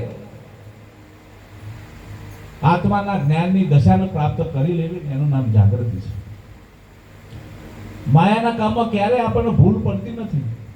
એ માયાનું કામ, વ્યવહારિક કામ સુધારવું હોય તો કેટલા બધા લોકોને આપણે આરા પંપારા કરીએ કે મારું જોજો હું કામ લઈને બેઠો છું, કંઈ દેખરેખ રાખજો, કંઈ બગડી ના જાય. આટલી બધી કેટલી વિનંતી જે ક્યારેય આપણને સુખ આપી શકે એમ નથી. નાશવંત વસ્તુ હોવા છતાંય માયાના કામ માટે આપણે કેટલી બધી આજીજીને વિનંતી, કેટલા ખર્ચા. તો આ ઘર છોડી, આ વિશ્વને છોડીને જેના શરણમાં જવું છે, અમરલોકના વાસી થવું છે, જ્યાંથી આવ્યા છે એના શરણમાં ફરીથી સમાવવું છે, એના માટેની કોઈ તૈયારી ખરી આપણી? એના માટે ક્યારે વેદના થઈ કે 70-80 વર્ષે તો હું પહોંચી ગયો છું, મારી પાસે સમય નથી? જેને મને અહીંયા મોકલ્યો છે એને જવાબ શું આપીશ? પરમેશ્વર તો પહેલું પૂછશે, કોઈનું સુખ દુઃખ પૂછ્યું તું? આ દર્દ ભરી દુનિયામાં કોઈના આંસુ લૂછ્યું તું? તારે ઘેર ઘેર ફે ફે થઈને કહેશે કે શું જવાબ આપશે? તમારી પાસે વાત કરવાનો કોઈ, જવાબ આપવાનો કોઈ તમારી પાસે ત્રેવડ નહીં હોય, ત્યાં પછી પછતાવો થશે. એટલા માટે સદગુરુ કબીર સાહેબ કે અબ પછતાવા ક્યાં કરે, ચીડિયા ચૂપ ગઈ કે. તો મોત આવી જાય આ દુનિયા છોડી દેવી પડે એના પહેલા કંઈક અંદરથી ભાવ કરજો, પોતાની જાત ઉપર દયા કરજો. આ સંસારમાં તમારા ગામના સરપંચ થવું હોય ને તો બધાને કગરવું પડે કે મને વોટ આપજે, મને વોટ આપજે. પણ ભગત થવું હોય તો કોઈને પૂછવાની જરૂર નથી. તમારો સિક્કો વાગી ગયો એટલે તમે આનું પ્રગટ કરી શકો. આ જગત તો સ્વાર્થી છે, લોભ લાલચ વાળું છે, આકાંક્ષા લઈને બેઠેલું છે. તમને ખેંચી ખેંચીને માયામાં પરોવી દેશે પાછા. આપણાથી ભજન ના થાય, સત્સંગ ના થાય. આ બધા ડુબાડનારા તત્વો છે. પણ એની ઉપર પગ મૂકીને કોઈ જીવ ચેતી જાય કે આટલું બધું સરસ મજાનું આ સ્વર્ગ જેવી દુનિયા મૂકીને પછી પાછા અહીંથી છટકીને ક્યાં જઈશું, અને વેદના થઈ જાય કે આટલો સારો પરિવાર છે, આટલા બધા માણસોની વચ્ચે રહીએ છીએ, કેટલી સુખ સંપન્ન. દેવોનો દુર્લભ એવો મનુષ્ય અવતારના મૂકીને પછી અહીંથી છટકીનું કેવો પરિવાર મળશે? આ રસ્તામાં મારો કોણ સંગાત કરશે? કેવું કેવું આપશે? એનો વિચાર થઈ જાય ને તો પછી પછતાવો થાય, તો આ જીવ કદાચ જાગી જાય. મહાપુરુષોએ મૃત્યુના ડર મૂક્યા આ જગતને વારવા માટે. બાકી મૃત્યુ જેવું જગતમાં કઈ છે જ નહીં. સદગુરુ કબીર સાહેબે તો આના વિશે બહુ જ્ઞાન કર્યું. અવિદ્યામાંથી મુક્ત કરવા માટે મહાપુરુષોએ બહુ મહેનત કરી કે તું ક્યારે જન્મતો નથી, તું ક્યારે મરતો નથી. જન્મવું ને મરવું એ શરીરનો ધર્મ છે. પણ તેમ છતાંય આપણને બીક લાગે છે. ઘરનો જીવ હોય, જીવ ના જતો હોય, અને ઘરની દિવાલો હોમું જો આટલો હોના જેવું ઘર મૂકીને જવું પડશે. આટલા બધા રૂપિયા ભેગા કર્યા છે ને છોકરોને બધું, અંદર ને અંદર પસ્તાવો થતો હોય. સાહેબ, બહુ સુખી જીવન હોય ને એને મૃત્યુ બહુ ડર લાગે. આ મહાપુરુષો વૈરાગ કેમ ધારણ કરે? મૃત્યુનું સમજી ગયા કે મળતી વખત છે ને આમાં જીવ ના આપણો. એટલે બહુ મોહ ના કરો. પૈસાથી, માયાથી, ઘર પરિવારથી બહુ મોહ ના કરો. એમાંથી મુક્ત થવું તો છેલ્લી ઘડીએ તમારો અવસર સુધરી જશે. નહીં તો આપ ચારે દિવાલોમાં નજર ફરશે કે આ બધું મૂકી જવું પડશે. વૈરાગી બનો. અને એક વસ્તુ નિશ્ચિત કરો, તમે ક્યારે જન્મ્યા નથી ને ક્યારે મરવાના પણ નથી. તમે તો અનાદિકાળના છો. સદગુરુ કબીર સાહેબે એની સ્પષ્ટતા કરી. કબીરા કબકા ભયા વૈરાગી. તમે ક્યારના છો? ચંદા ભી નહોતા ને સૂરજ ભી નહોતા ને નહોતા નવલખ તારા, તેદડ કા ભેખ હમારા. તમે ક્યારના છો? આ પૃથ્વી પાણી કઈ જ નતું તે દિવસના તમે છો. પણ એની સમજણ ક્યારે આવે? જ્યારે સદગુરુના શરણે બેસીને આ ભાવ કર્યા હોય, આ વાત જાણી હોય તો ખબર પડે. મૃત્યુનો ભય નીકળી જાય. મૃત્યુ ફક્ત કપડા બદલે છે તમારા, બીજું કાંઈ થતું નથી. એક રૂમમાંથી બીજી રૂમમાં જાઓ ને એવું જ છે. અહીં તમારા કર્મોના આધીન તમારું શરીર ઘડાતું હોય સામે. અહીંથી જેવો દેહ છૂટે એક સેકન્ડના 16મા ભાગમાં બીજા શરીરનું તમે ધારણ કરો છો. બીજું કોઈ અંતર નથી. ઘણી વખત 14મા લોકની પણ વાત થતી હોય કે આવું બધું ખરું, એ પણ હશે. આપણે એને કઈ ધરછોડ નથી કરતા. પણ જેવું તમે માનો ને એવો વિચાર પેદા થાય. જેવી તમે ભાવ કરો એવો તમારી સામે સૃષ્ટિ પેદા થાય. તમે નિખાલસ રહો અને સતત તમારું મન જો પરમાત્મા તરફ જોડાયેલું રહે, સતત ને સતત, તો ક્યારેય કોઈ દૂર અવિદ્યા તમને કંઈ કરી ના શકે. પણ તમારા મનને સ્પષ્ટ રાખવું પડે, મનને ચોખ્ખું રાખવું પડે. અવિદ્યા સામે જેટલી તમે દ્રષ્ટિ કરો તો અવિદ્યા જ પેદા થાય તમારા મનમાં કાયમ માટે. એ બધા મનના, તમારા મનના ભાવ પેદા એ કરતા હોય. તો સતત ને સતત, હમણાં એક ભજનમાં કીધું કે આરે અવસરમાં જેને સદગુરુ સેવ્યા. વસ્તુ તો દેહમાં બતાવી સુહાગી લાલ, આરે અવસરમાં જેને સદગુરુ સેવ્યા. કયો અવસર? આ મનુષ્ય અવતાર મળ્યો મોટામાં મોટો અવસર. આ મનુષ્ય અવતાર ચૂકી ગયા પછી કોઈ અવતારમાં ભજન થાય એવું નથી. દુનિયાભરની સુખ સાહેબી વાળું તમને મળી જાય, પણ મનુષ્ય અવતાર સિવાયના કોઈ અવતારમાં તમને સુખ શાંતિ પરમાત્માનું નામ લઈ શકે ને એવી કોઈ વ્યવસ્થા નથી. આરે અવસરમાં જેને સદગુરુ સેવ્યા, વસ્તુ તો દેહમાં બતાવી. ધન્યવાદ છે મહાપુરુષ, કોટી કોટી વંદન કરીએ છીએ. કે એટલા ઉજાગરા ને એટલી તપ સાધના ને એટલી વેદનાઓ વેઠી વેઠીને પરમાત્મા ક્યાં છે એની આપણને અનુભૂતિ કરાવી. એની વાત નથી આપણી સમજ. ભજનથી, સાખીથી, શબ્દથી કે દૂર દેખન મત જા, પકડ સુરતા કી દોરી, કરો શબ્દ સે મેર, રહો તુમ દો ઈશ્વર. ત્યારે દુનિયાના કોઈ ખૂણે ભટકવાની જરૂર નથી, પણ મનની માનંદીઓ એટલી બધી ને. રોડ ઉપર જતા હોય કોઈ નાનું ગોખલું હોય, કોઈને ચુંદડી મૂકી હોય ને કોઈને કંકુ છોટ્યું હોય ને, અને 80 લાખની ગાડી લઈને જતો હોય ને અને આવડું દેરું ફારે ને તો એ આમ હોર્ન મારીને પછી આમ એટલી નબળાઈઓ છે મનની. અરે આ જગતના સર્જનહાર છો તમે. આ જગતમાં કઈ જ નતું તો કોને પેદા કર્યું? માણસે તો પેદા કર્યું. આ મંદિર મસ્જિદ કોને બનાયા? આપણે બનાયા. એની અંદર પરમાત્માને કોને બેસાડ્યા? આપણે બનાયા. અને પાછા એની પાસે જ આપણે ભીખ માંગીએ. આ એક મોટામાં મોટી અવિદ્યા છે સાહેબ. ઊભા કે આવો, ઊભા ના બોલે આવો, પેલા બેઠેલા હોય એ ના બોલે, પેલા ચાદરો તાણી તાણી હોઈ ગયા છે એ કદી આવકાર ના આપો. સદગુરુ કબીર સાહેબે કોની સેવા કરી જવામાં? બેઠેલા બોલે નહીં, ઊભા ના કે આવો, સુતેલા જાગે નહીં. જ્યાં સુધી તમે તમારા પોતાની અંદર પરમાત્માની શોધ નહીં કરો ત્યાં સુધી તમારા માટે આપણા માટે બધાયના માટે દિલની દૂર છે. આ પડી છે ત્યાં ગોતે નહીં, ગોતે છે શીખે શીખે. બહાર વાસના બહુ ફેલાવે જાય બદરીના બેટે, પણ નજર ના રાખો નેટે તો સાહેબ ક્યાંથી દેખે. તો કોનું ભજન કરવું? તમે તમારું ભજન કરો. સેવાનું સ્મરણ અમે કોના કરીએ? કોની સેવા કરવી, કોનું સ્મરણ કરવું? તો સેવા જાગ્રત પુરુષોની કરવી. જે બોલો નહીં, ચાલે નહીં, તમે લીટર લીટર દૂધ રોડી આવો એ સેવા તમારી અવર્થ જાય, કશા જ કામની નથી. પણ કોઈ ગરીબ છે, કોઈને જરૂરિયાત છે, એને મદદરૂપ થાઓ. 1 લીટર કોઈ ગરીબના છોકરાને આપો, કોઈ બીમારને આપો, એ સીધું ભગવાનને ચડી જાય. એની નોંધ લે પરમાત્મા.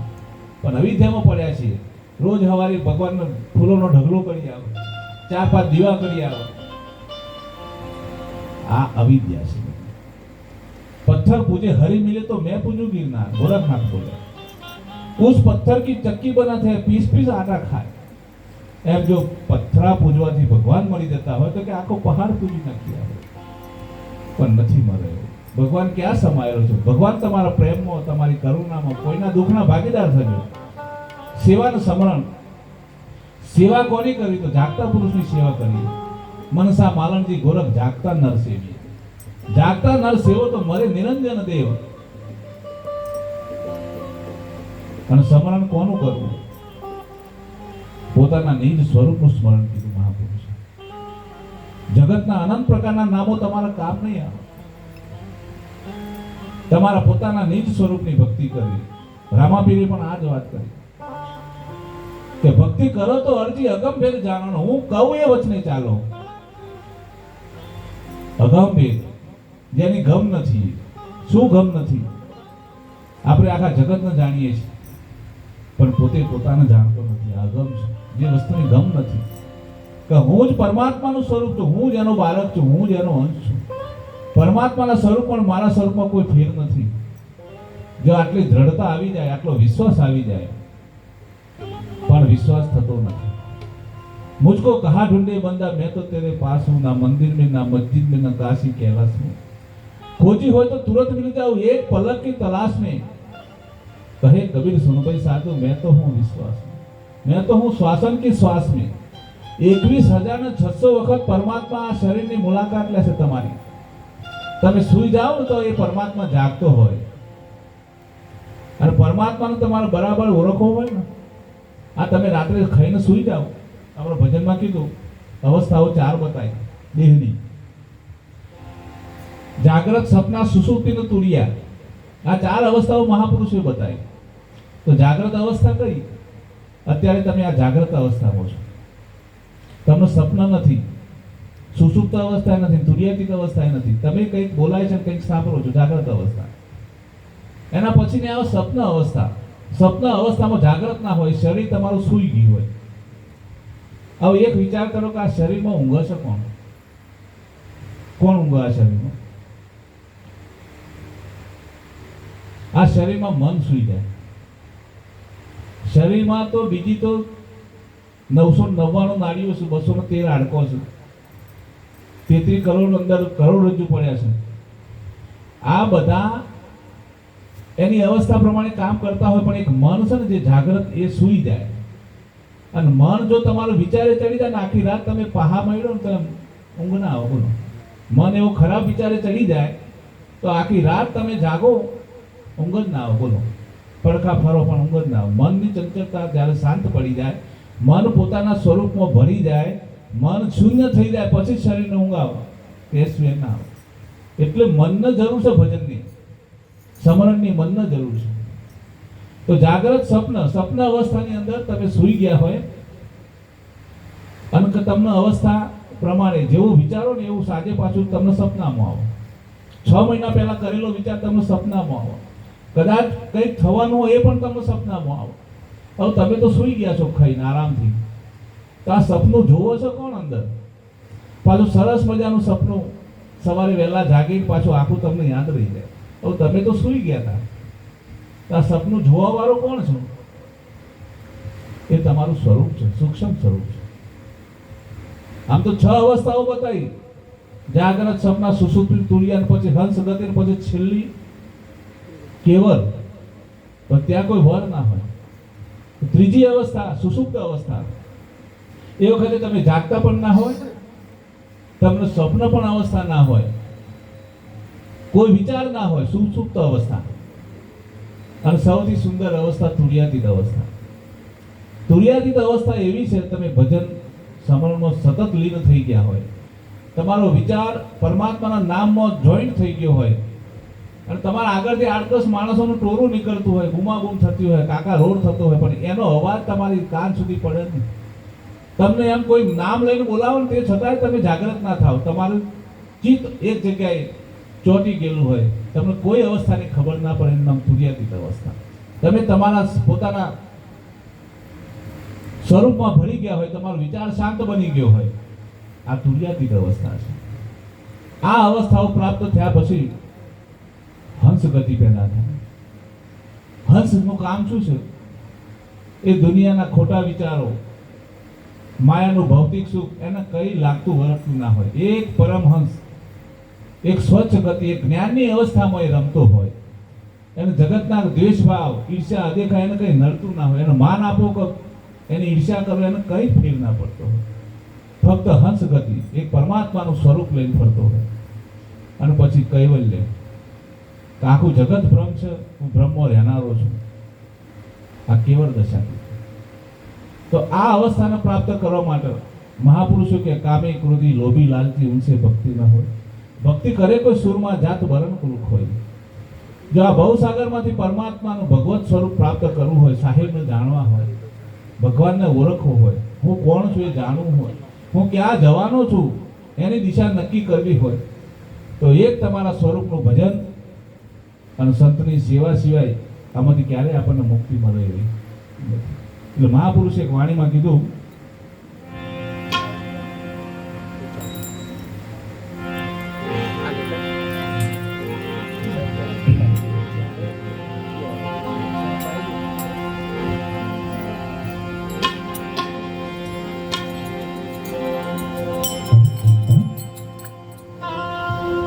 એ દયા કરીને મુને પ્રેમે પાયો મારીને મેળાયા નૂર પ્યારો પીધેલ છે ભરપૂર પ્યારો પીધેલ છે ભરપૂર.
પીતે જેને પૂરા નર ભેટ્યા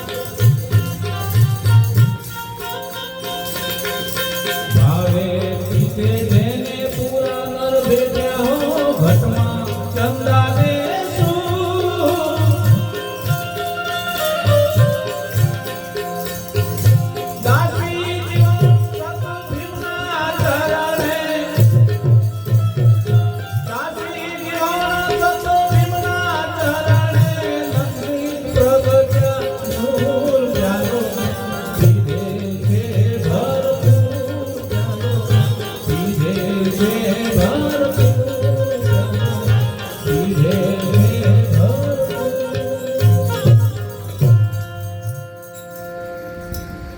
જીવન સાહેબ કહે છે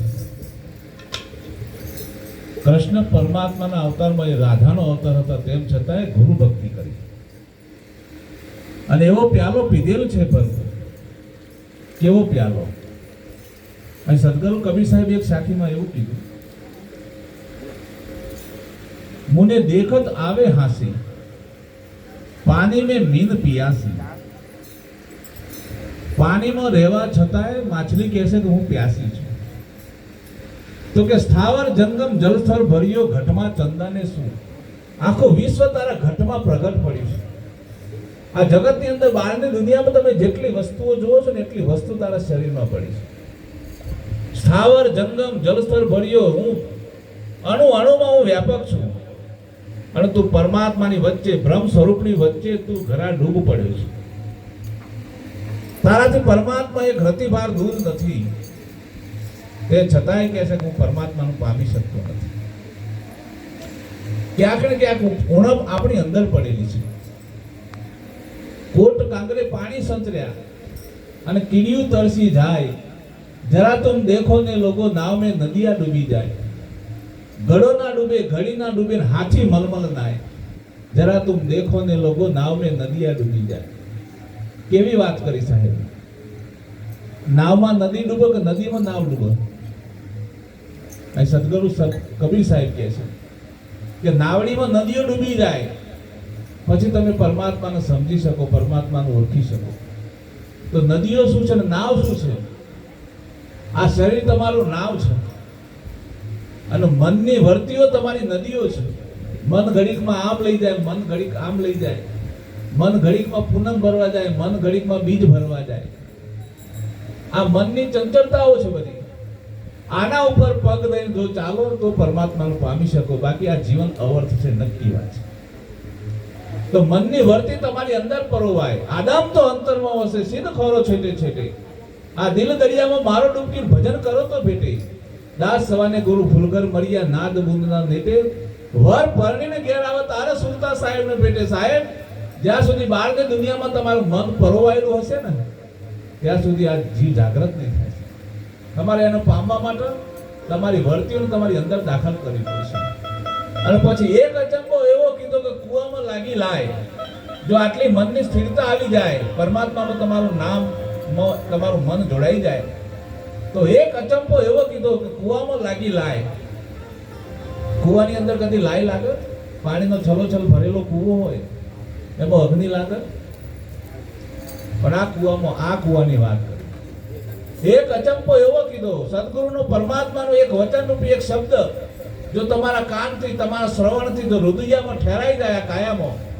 હું કોણ છું એ શબ્દ જડી જાય તો કૂવામાં લાગી જાય આગ આમાં કામ ક્રોધ લોભ મોહ જે વિવેકથી પર છે જે બાબતો આ જીવને અધોગતિમાં લઈ જાય છે જે કારણો છે એમાં લાય લાગી જાય कादव कीचड़ सब जल गया अब मछलियां हो गई साफ जरा तुम देखो ने लोगों नाव में नदियां डूबी जाए अंदर अंतःकरणમાં જે તમારી અવિદ્યાઓ પડેલી છે અને સદગુરુના વચનથી એક અચંપો એવો થઈ જાય સદગુરુનું વચન એવું પડી જાય કે અંતઃકરણમાં જે અવિદ્યાઓ પડેલી છે એનો નાશ થઈ જાય અને તમારા શુદ્ધ સ્વરૂપનું તમને દર્શન થાય આટલું નજીક છે પરમાત્મા આપણે દોટ ક્યાં મૂકી છે અવિદ્યાઓની પાછળ અખા ભગતે બહુ સારી વાત કરી તિલક કરતા 53 વર્ષ ગયા 53 વર્ષે અખા ભગતને ખબર પડી તિલક કરતા 53 ગયા કે જપ મારાના નાકા ગયા તો અખા ના આવી બ્રહ્મ જ્ઞાન આવા તો 1000 કરોડ અવતાર લઈ લો ને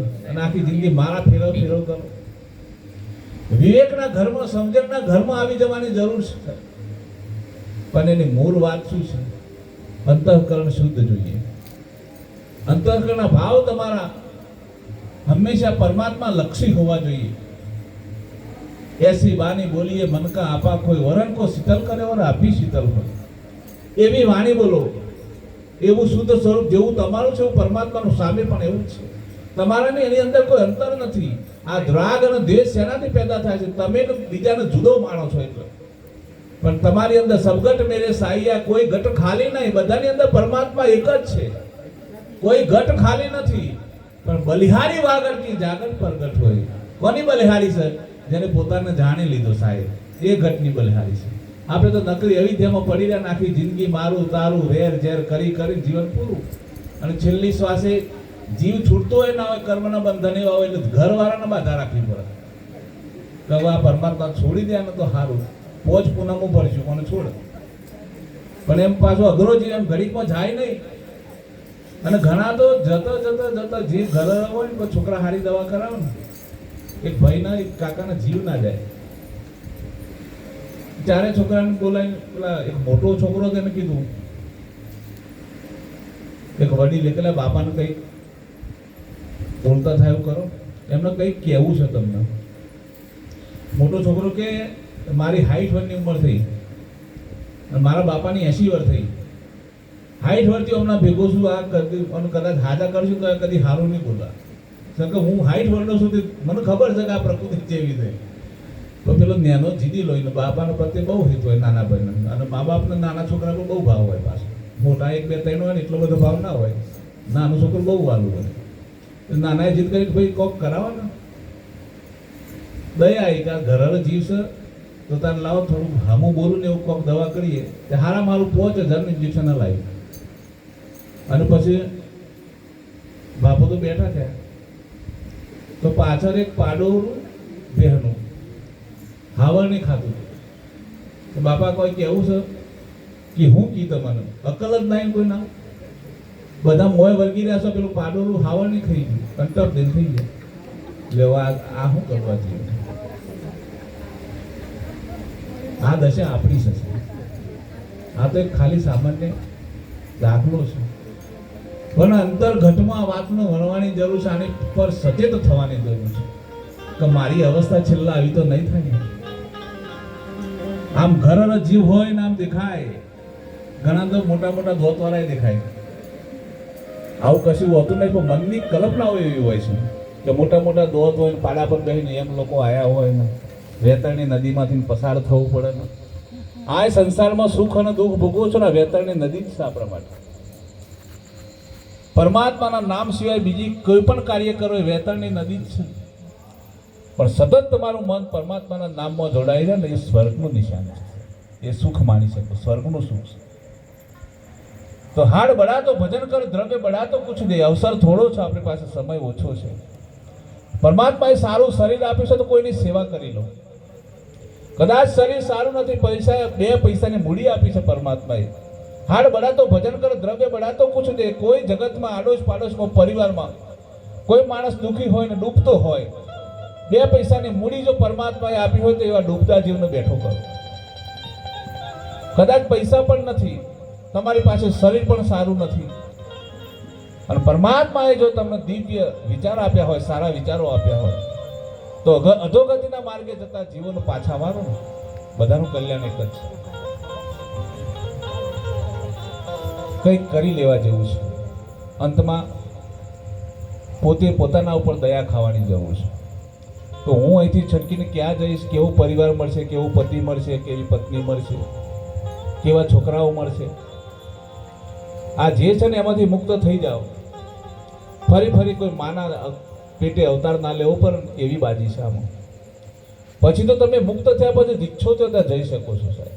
ત્યાં સુધીની મહાપુરુષે ગેરંટી આપી. પછી તમારે અધર લટકી રહેવું એવું નથી. તમે જ્યાં ઈચ્છા કરો ત્યાં તમે સ્વયં જઈ શકો છો. આટલી બધી તાકાત છે ભક્તિમાં. પણ આપણે તો મારું તારું કરીને જીવન વ્યતીત કર્યું, અને પછી છેલ્લી ઘડીએ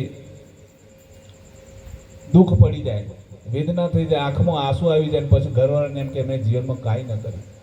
પણ સારું સુખ હતું, સારું શરીર હતું, બધું જ વ્યવસ્થાઓથી. દુઃખ में समिरण सब करे, सुख में करे ना कोई. जो सुख में सुमिरन करे तो दुख काहे को હોય. દુઃખ પડી જાય ને પછી ભગવાનને યાદ કરીએ, કરે ને ભગવાનને મારા હામું જોજે. કેટલું જોવો, કર્મોના બહુ પોટલા ઉપર તો બહુ પિલ્લા વળી ગયા છે તારે. દોરી તારી ખેંચી ખેંચીને કેટલી ખેંચે, થાકી જાય. તો જાગવાની જરૂર છે સાહેબ. પોતાના ઉપર દયા ખાવાની જરૂર છે. જગત ઉપર તો પછી દયા ખાજો, પહેલા તમારા પોતાના ઉપર મારી શું દશા થશે, છેલ્લી ઘડીએ મારી લાજ રહેશે કે નહીં. સાહેબ મરના મરના સબ કહે, અવસર મરે ના કોઈ. દાસ કબીર તો यूं मुआ के बहुरी जन्म ना होए.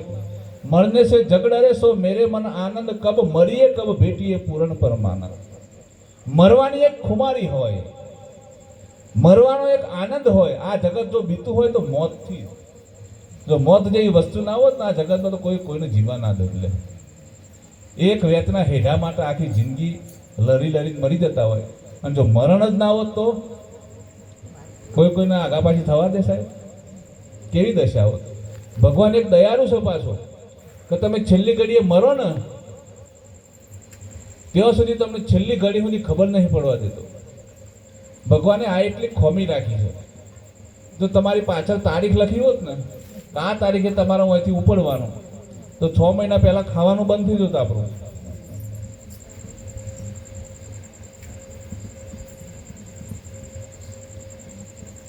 એવી વાત છે બધી.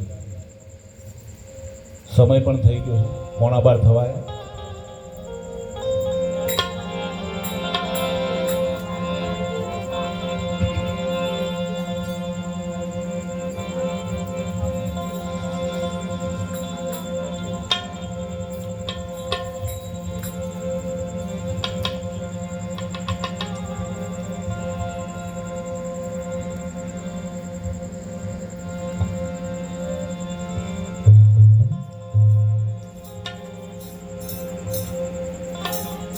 तो राम भजतो कोढ़ी भलो,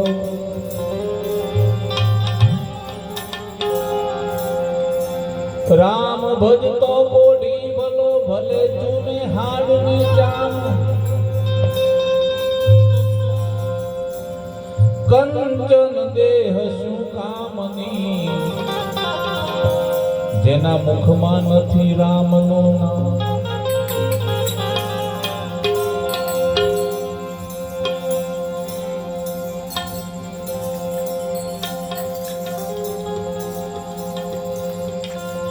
राम राम रटते रहो, धरी राखो मनमा धीर. कोक दी काज सुधार से कृपा सिंधु रघु.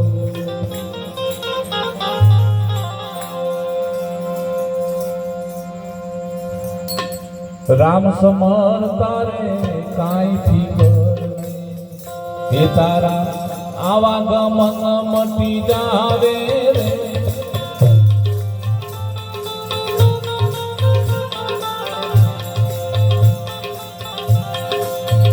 तारा 184 मटी जावे रे. राम समर तारे काई फीकर.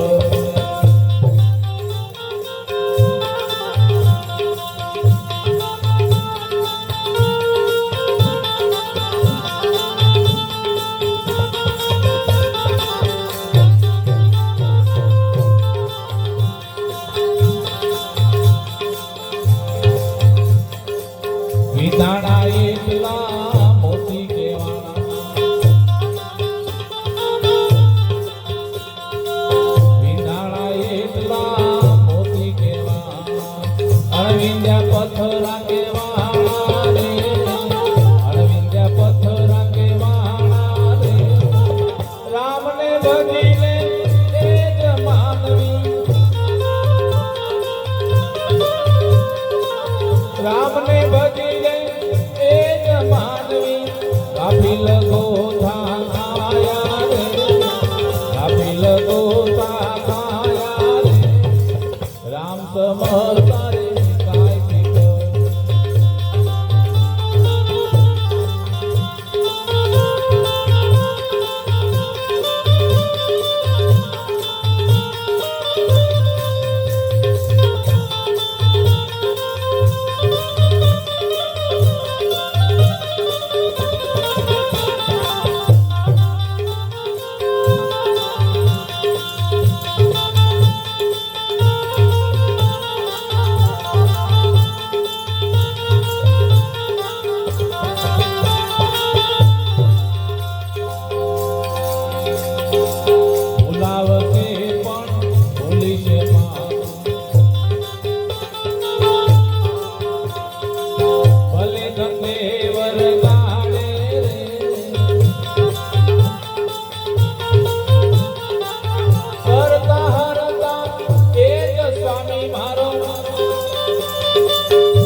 થાવે રે મારો ગુરુ કરે તેમ થાવે રે રામ સમર્થન કાંઈ કીધો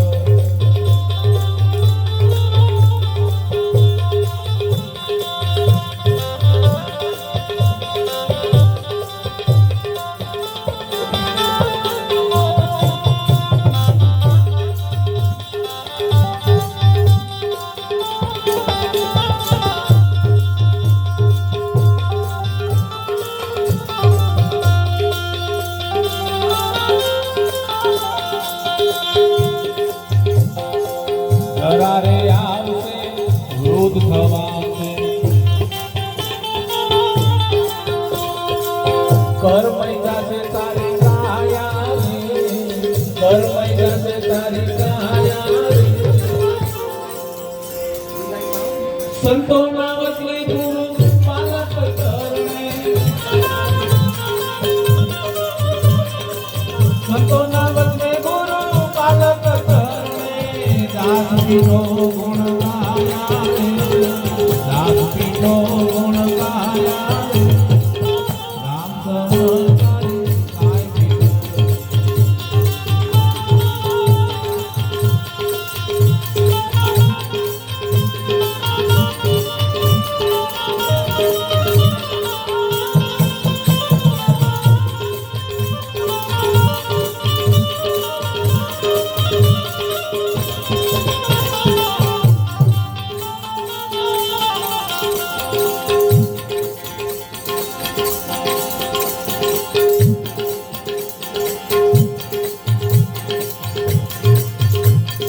સમરું તો સુધરે મન ખામેરા સમરું તો સુધરે મન ખા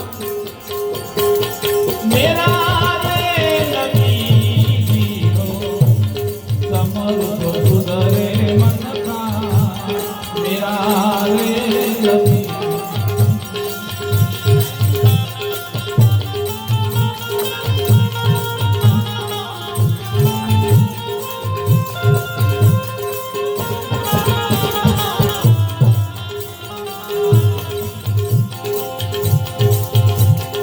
અલ્લાહો નબી રે કાળી માટીના પુતલા બનાયા લાલા કોની રે નબી અલ્લાહો નબી રે કાળી માટીના પુતલા બનાયા લાલા કોની રે નબી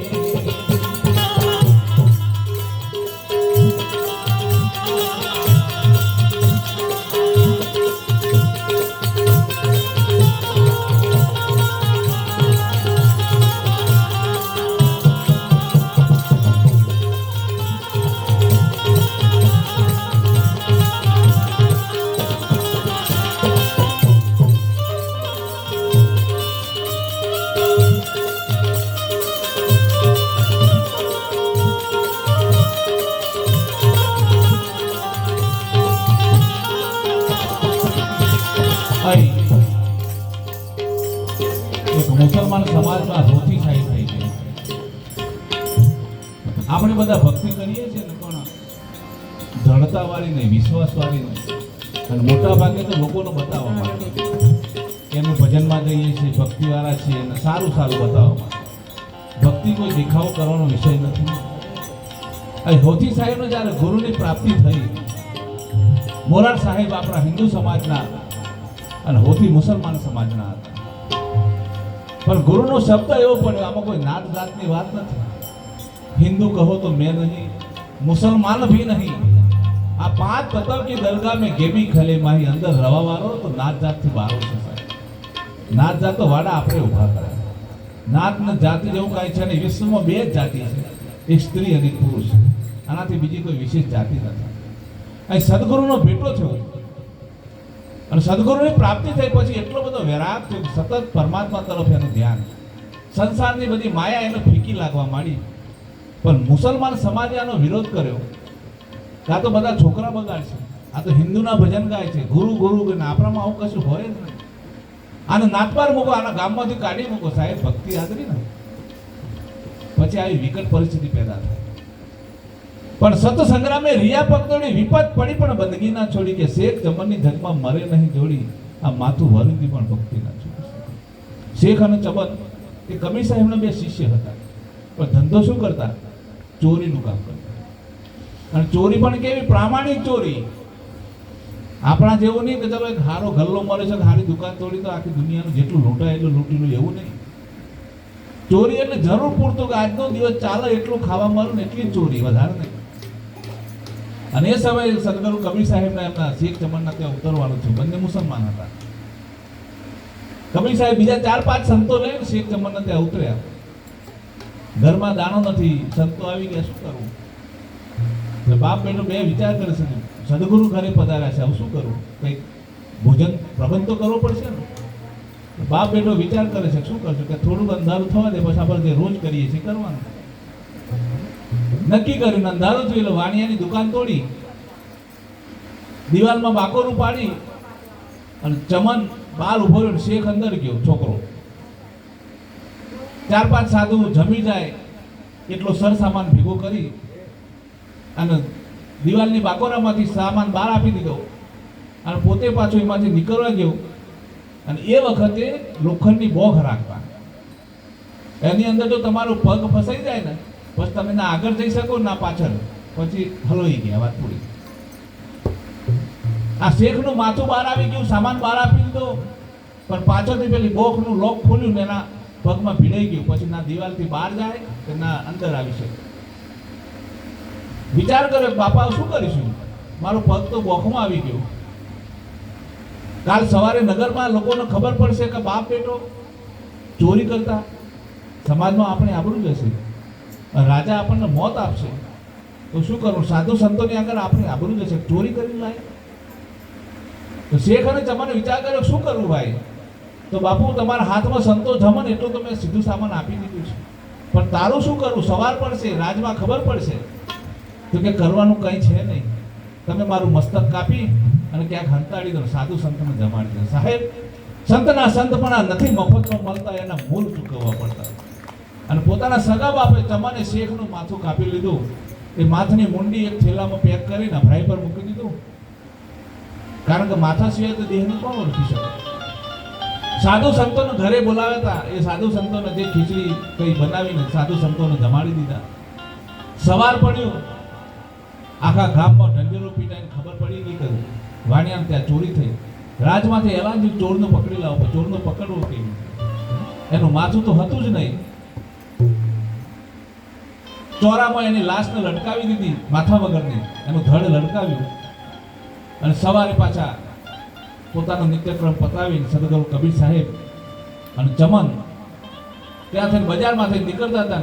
બજારના ટાવરે આ લાશને લટકતી જોઈ એક મરદાએ સદગુરુ કબીર સાહેબને વંદન કર્યા કે સાહેબ બંદગી, જેના માથે ધડ નથી સાહેબ, એને 2 હાથ જોડીને સદગુરુ કબીર સાહેબને સાહેબ બંદગી કરી ભરી ચોકમાં. અને કબીર સાહેબ જેમ જેમ ફરતા ગયા ને એની લાશ ફરતી ગઈ. સાહેબ કબીર સાહેબ ઉભા રહ્યા. ચમન આ શું છે બધું? ગુરુદેવ એ કંઈ કહેવાની જરૂર નથી, જે એનું મસ્તક લઈ આવ્યા. ઘરમાં જે હંતાડી મૂક્યું હતું એ મસ્તક ચમન લઈ આવ્યા. દેહને નીચે ઉતારી મસ્તક અને દેહને જોઈન્ટ કરી ચમન પાછો શેખનું ફરતી બેઠો કરે છે. પણ પરાકાષ્ઠા આવી ભક્તિ પહોંચી, વેદના આવી પણ ભક્તિ છોડી નહીં. એક શેખ ચમનની આજે જગમાં નામ અમર છે સાહેબ. સત્સંગ્રામે રિયા પકડી વિપત પડી પણ બંદગી ના છોડી, માથું વરુંથી પણ ભક્તિ ના છોડી. પોતીના જીવનમાં આવું બન્યું. આખો મુસલમાન સમાજ એના વિરોધમાં બેસી ગયો કે ભાઈ તમે તો છોકરા બગાડશો, આ ધર્મ આપણાથી ના અપનાવાય, અહીંથી ગામ છોડો. આખો સમાજ બેઠો છે. એનો બાપો સિકંદર આ ભૂતીને સમજાવે છે, બેટા સમજી જા, આ તો સમાજ કહેવાય, સમાજ મા બાપ છે, આપણો ધર્મ જુદો છે ને આવા ભજન ભક્તિ ના કરે. કે બાપા મને જે મારા સદગુરુએ સમજાવ્યું છે ને એ દુનિયા ફાટી જાય પણ હું ના છોડી શકું. મને પરમાત્મા ઓળખાઈ દીધો છે, મેં સદગુરુનું નામ ધારણ કર્યું છે. છોકરો માનતો નથી, બીજી બાજુ સમાજ માનતો નથી. એના બાપે વિચાર કર્યો કે મારે શું કરવું, ધર્મ સંકટ છે. એના બાપે વિચાર કર્યો ઘરમાં જઈને ઝેર ઘોરી પીને મરી જાય. છોકરું પણ માનતું નથી, સમાજ માનતો નથી. સિકંદર ઘરમાં ગયા, ઘરમાં જઈને અફીણ ઘોર્યું, એક વાટકો ભરીને અફીણ ઘોરીને પીવાની બિલકુલ તૈયારી. બહાર હોતીને ખબર પડી કે મારા બાપા કંઈક ઘરમાં કરતા લાગે છે.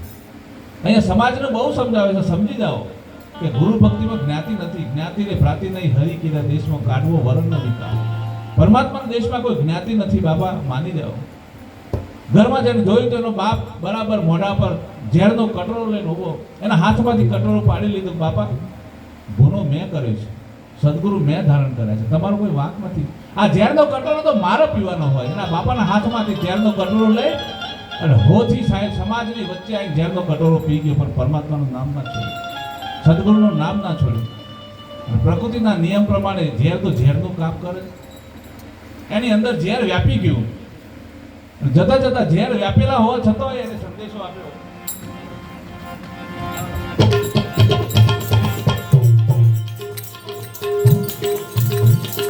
અલ્લાહો નબી રે,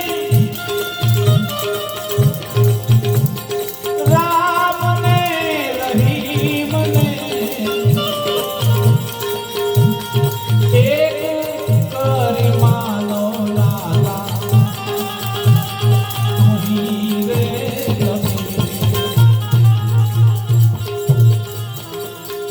મટી જાય ચોર્યાસી માં ફેરા, મટી જાય ચોર્યાસીમાં ફેરા રે નબી દીવો, તમારું તો સુધરે મનના ફેરા રે.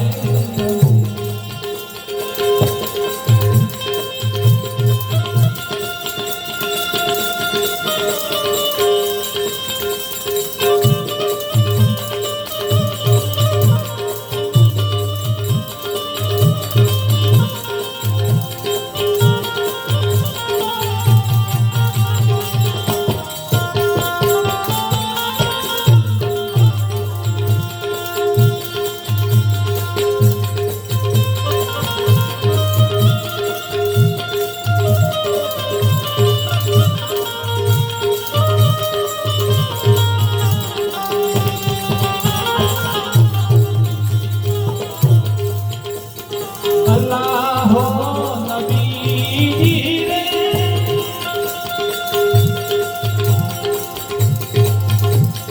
ખૂટી ગયા તેલને, ઉજ ગઈ બતિયા લાલા તુહી રે નબી. ગટડામાં હો ગયા ઘોર અંધેરા, ગટડામાં હો ગયા ઘોર અંધેરા નબી હો, તમારું તો સુધરે મનના ફેરા રે નબી.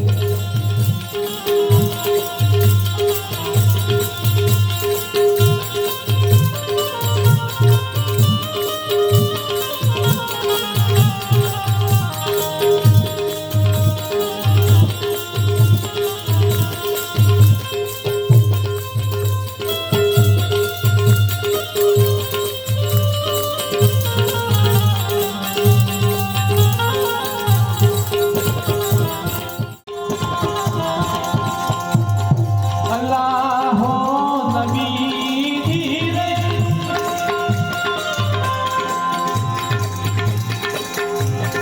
હાથે મિડર કે કરવા વાલા મોહી રે નબી. સેજ પર ફૂલડા ઉગા સેજ પર ફૂલડા ઉગા રે નબી હો, તમારો તો સુધરે મનના મેરા રે નબી.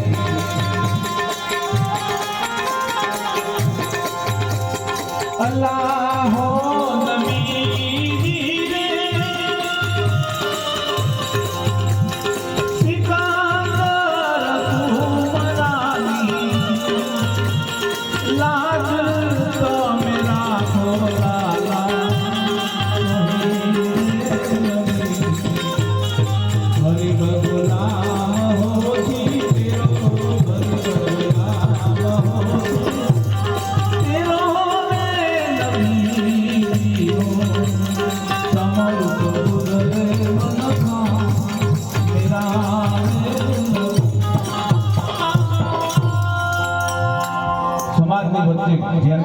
પી ગયા અને વાત કરી, ખૂટી ગયા તેલને બુજ ગઈ બતિયા લાલા.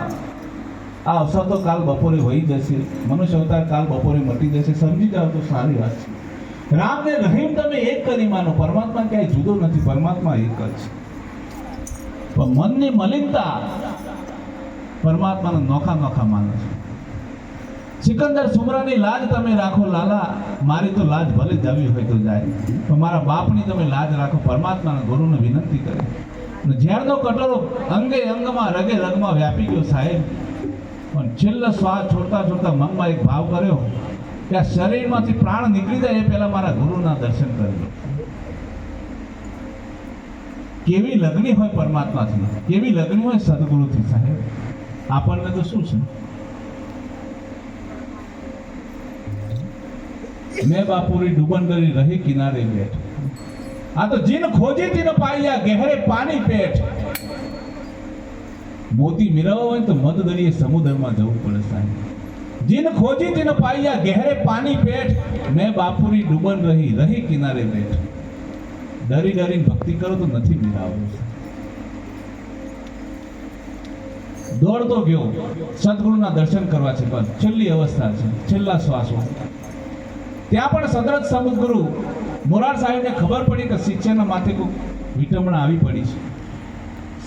મોરાર સાહેબ ત્યાંથી સામેથી નીકળ્યા. કોઈ ટેલિફોન ની કોઈ વ્યવસ્થા નહીં, પણ અંતર આત્મા એક હતા સાહેબ. તમારું જોડાણ એક હોય ને, તમે અહીંયા જે ભાવ કરતા હોય સામેની સામે એનો એ જ ભાવ પ્રગટ થઈ જાય. એકતા હોય તો અને ક્યારે બની શકે, એટલો લગાવ હોય, સમર્પણતા હોય, ગુરુ પ્રત્યેનો ભાવ હોય. જેવો અહીંયા તમે ભાવ કર્યો સામે પ્રગટ થાય. આ બાજથી હોતી ચાલતા થયા, પેલી બાજથી મોરાર સાહેબ અને વગડાની વચ્ચે બંને જણા ખરા બપોરના બારે ભેગા થયા. ઝેર હરાહર વ્યાપી ગઈ છે, શરીરના રગે રગમાં ઝેર. અને મોરાર સાહેબ આવી પહોંચ્યા. શિષ્યના માથે, હોતીના માથે હાથ દઈને, બેટા શું થયું? બાપુ કાંઈ થયું નથી. અને એટલા સમર્થ સત્પુરુષ હતા, ગમે તેવા મરદાનો બેઠા કરી દે. હું તને નહોતો કહેતો કે આપણી વચ્ચે બહુ મોટી ખાઈ છે.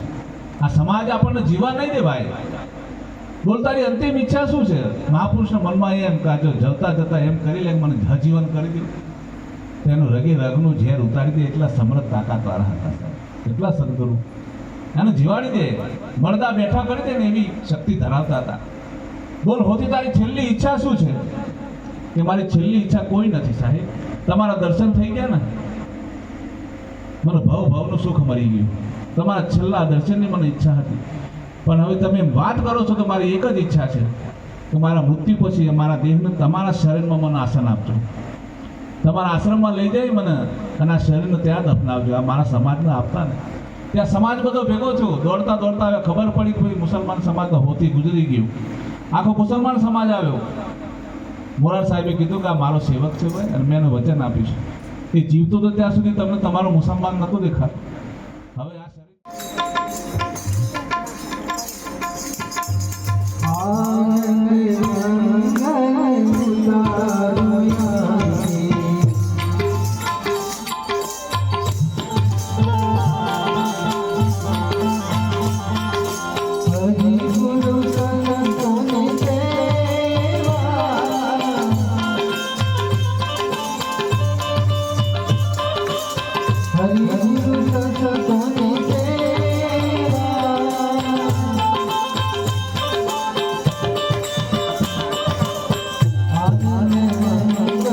તમે પણ જોડે જ હતા.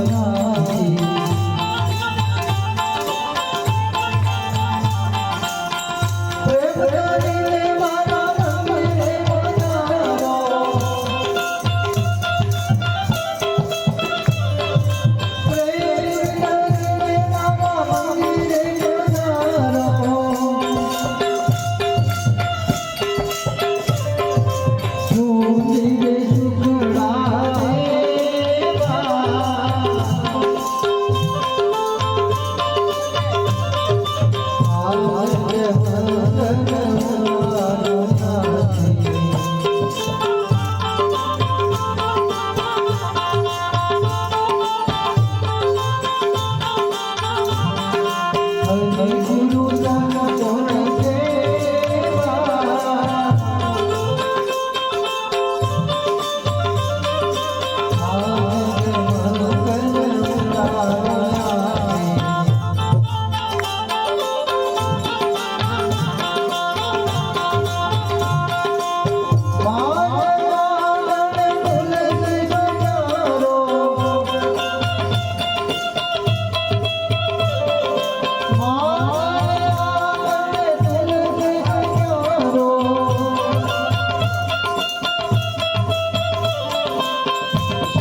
રાધા